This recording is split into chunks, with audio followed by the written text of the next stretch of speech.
नमस्कार विद्यार्थी मित्रांनो, GK24 मराठी या आपल्या एज्युकेशनल चॅनलमध्ये तुम्हा सर्वांचं मनापासून स्वागत आहे.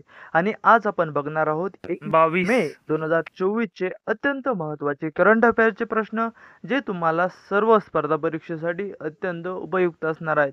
तर बिना वेळ न गमावता चला आपल्या प्रश्नांना सुरुवात करूया. कोणत्या महिला टेनिसपटूने इटालियन ओपनचे विजेतेपद जिंकले? तर याचं योग्य उत्तर आहे इगा स्वितेक. तर इगा स्वितेकने इटालियन ओपनचे विजेतेपद जिंकले आहे.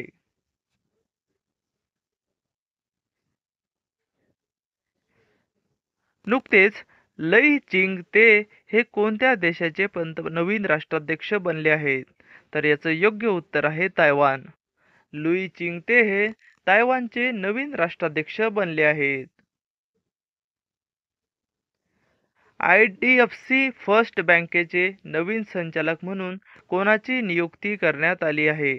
तर याचं योग्य उत्तर आहे प्रदीप नटराजन. तर प्रदीप नटराजन यांची IDFC फर्स्ट बँकेचे नवीन संचालक म्हणून नियुक्ती करण्यात आली आहे.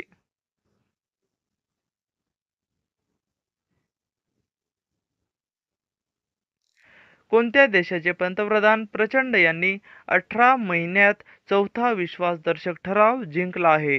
तर याचं योग्य उत्तर आहे नेपाळ. तर नेपाळ देशाच्या प्रचंड यांनी 18व्या महिन्यात चौथा विश्वासदर्शक ठराव जिंकला आहे. दरवर्षी आंतरराष्ट्रीय चहा दिवस कोणत्या दिवशी साजरा करण्यात येतो? तर याचं योग्य उत्तर आहे 21 मे. तर 21 मे रोजी दरवर्षी आंतरराष्ट्रीय चहा दिवस साजरा करण्यात येतो. अलीकडेच कासाब्लांका बुद्धिबळ 2024 चे विजेतेपद कोणी जिंकले आहे? तर याचं योग्य उत्तर आहे मॅग्नस कार्लसन. तर मॅग्नस कार्लसन यांनी कासाब्लांका बुद्धिबळ 2024 चे विजेतेपद जिंकले आहे.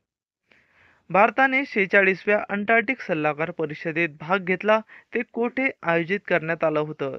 तर याचं योग्य उत्तर आहे कोची.